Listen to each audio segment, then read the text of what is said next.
예, 본 수업은 기구학이고 주요 수강 대상은 2학년생들입니다. 이번 학기에 이 기구학을 여러분들이 하게 되면 이제 그 이후에 제가 개설할 뭐 로봇공학, 동력학 이런 수업들을 무난하게 후수 과목으로 들을 수 있겠다 생각합니다. 제 이름은 이세진이고요. 그리고 기계설계공학 전공 교수이고 연구실 전화번호도 적혀 있습니다. 521-9259. 제 이메일 주소도 강의 계획서에 다 올라와 있고요. 연구실 위치도 위층에 709호에 있습니다. 본 수업의 평가 방법은 중간고사 30, 기말고사 40, 과제 20, 출결 10 이렇게 해서 도합 100으로 하도록 하겠습니다. 기구학이라고 하는 건 여러분들이 교과목 명에서 느껴지는 것처럼 뭔가 기구가 움직이는 걸 배우는가 보다 약간 그런 느낌이 좀 있죠.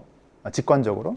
영어로는 키네매틱스라고 하는데 조금 더 전문적으로 이야기를 하자면은 추후에 이제 동력학 인트로덕션에서도 다 이야기하겠지만 동력학과 기구학의 가장 큰 차이점은 힘을 다루느냐 다루지 않느냐의 차이가 있습니다. 그러면 이 기구학이라는 수업을 어떻게 여러분들하고 유익하고 재미있게 컨텐츠를 새롭게 전략을 수립할 수 있겠는가.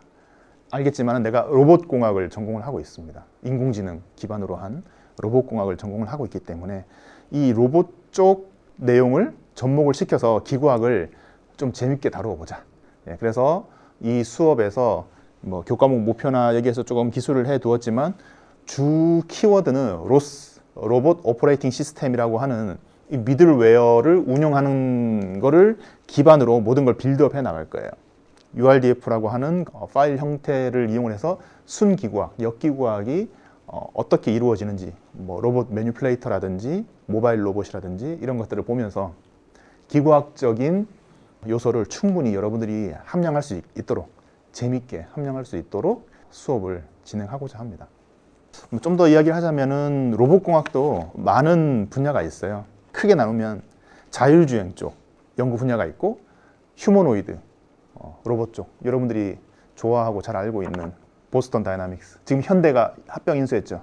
거기 보면 아틀라스 로봇이 막 덤블링하고 하잖아요. 그런 것들 그쪽 분야가 있어요. 나는 사실 주 전공이 자율주행 기법 쪽입니다.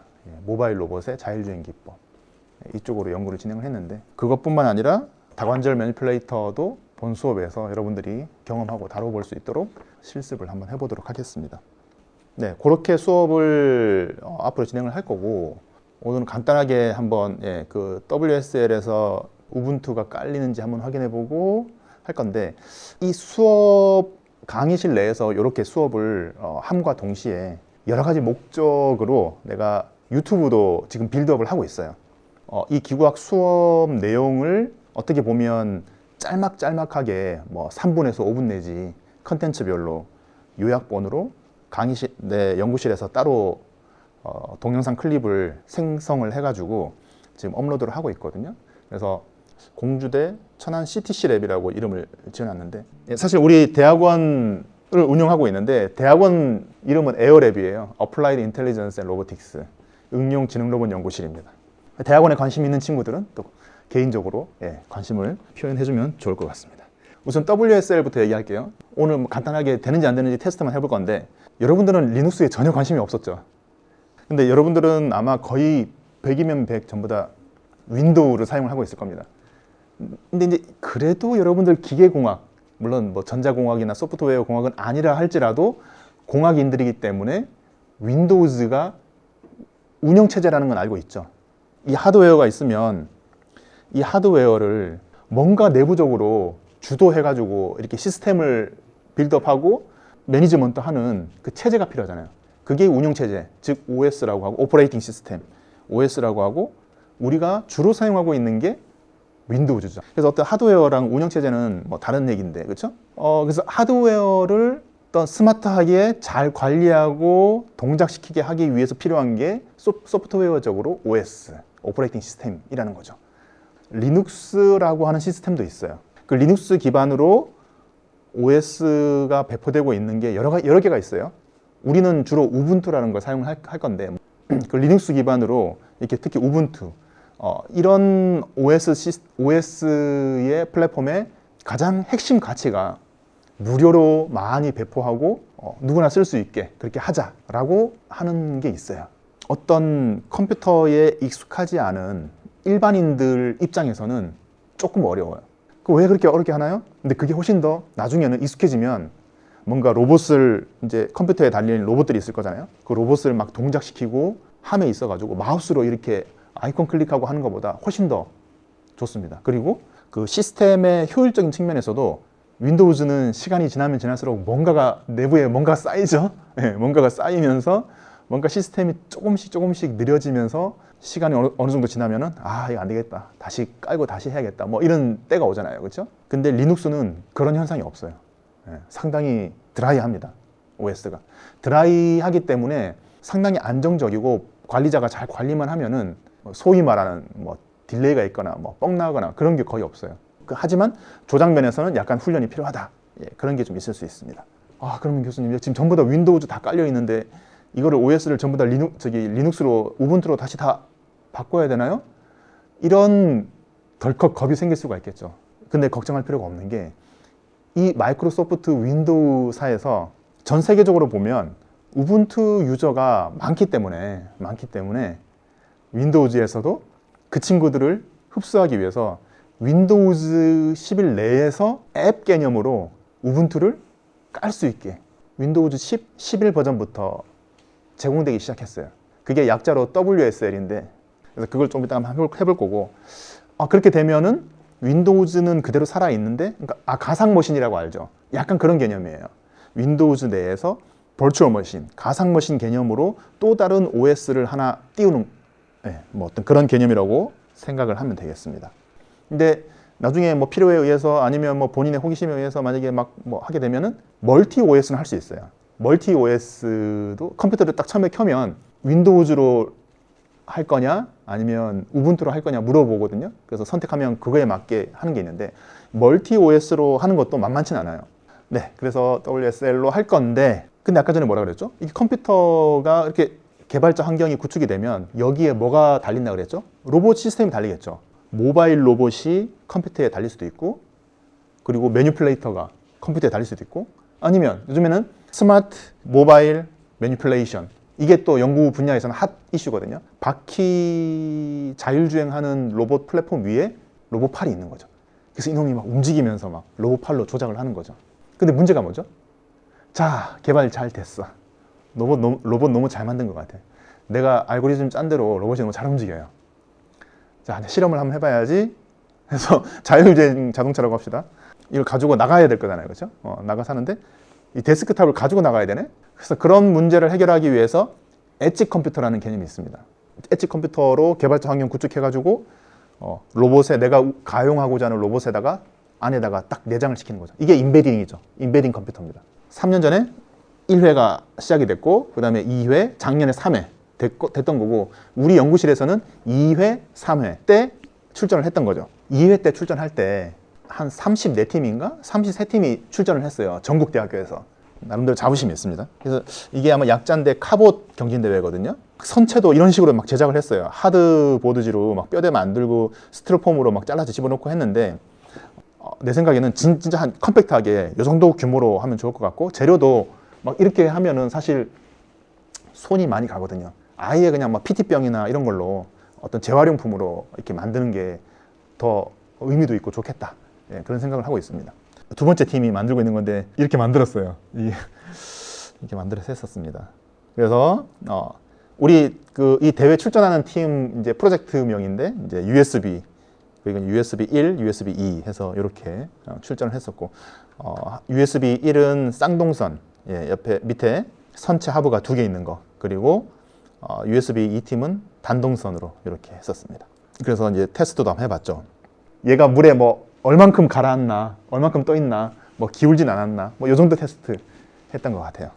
이렇게 아령 같은 거 막 집어넣고 안정성도 좀 보고 그래서 얼마나 기우나 뭐 이게 막 하다가 전복되면 안 되잖아요. 뭐 이런 거 테스트 막 하고 했었죠.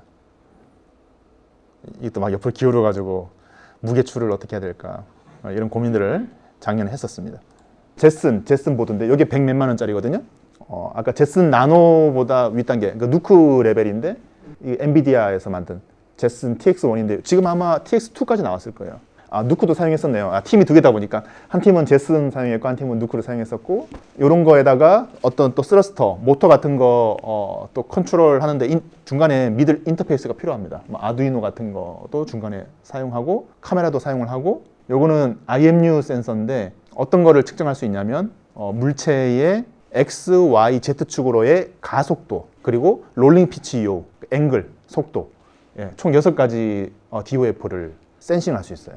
VLP16 같은 경우는 벨로다인 자율주행 자동차에 사용되죠. 라이다 센서입니다. 3차원적으로 전방위적으로 3D 포인트 클라우드를 얻을 수가 있어요. 여기서 라이다를 딱 켜면은 주변 상황에 한 방에 원 인스턴스에 한 30만 개의 레이저 포인터를 전 사방으로 빵 쏘아요.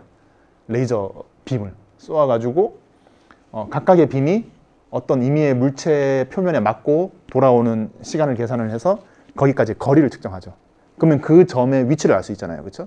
그래서 여기서 라이다 센서를 딱 켜면은 이 주변 환경이 3차원 포인트 클라우드 점군들로 이렇게 쫙 센싱이 됩니다. 배터리도 매우 중요하죠. 뭐 차돌이, 뭐 리튬 이온 배터리, 스러스터. 이게 이제 수중 스러스터예요.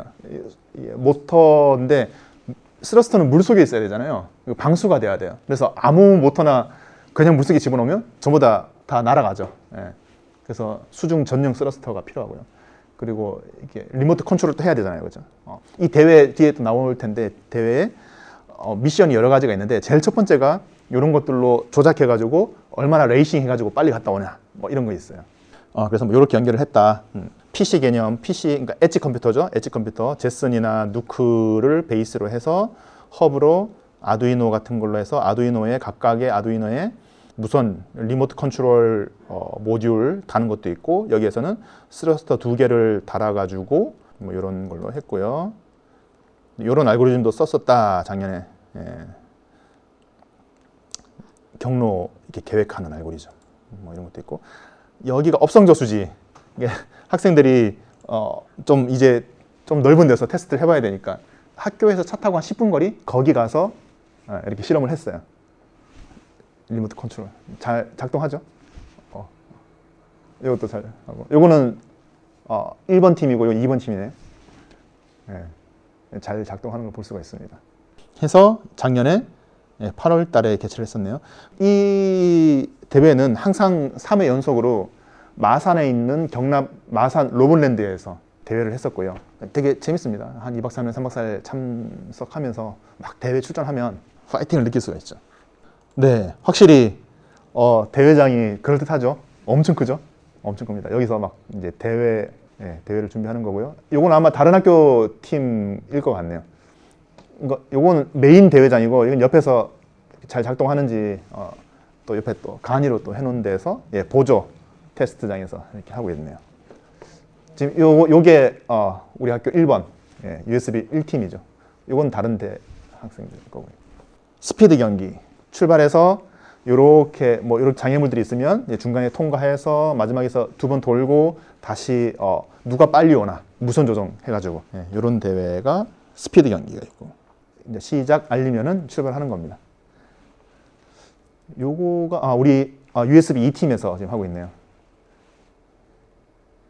이게 쉬운 것 같아도 물이라고 하는 유체적인 특성상 드래프트도 엄청 심하고 또 바람이 불면은 막 밀립니다.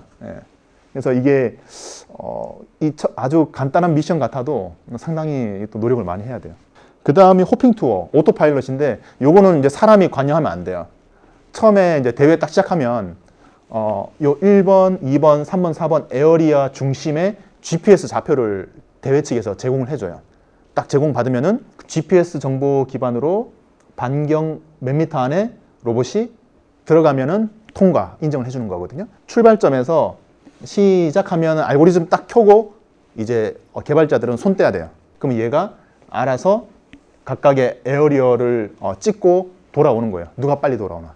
요거는 아마 다른 학교, 아마 잘한 학교, 엄청 빠르죠. 여기 밑에 보이네요, 그렇죠? 여기 통과. 이제 2번이 인가요? 아, 저기 이쪽에 2번이 있겠네.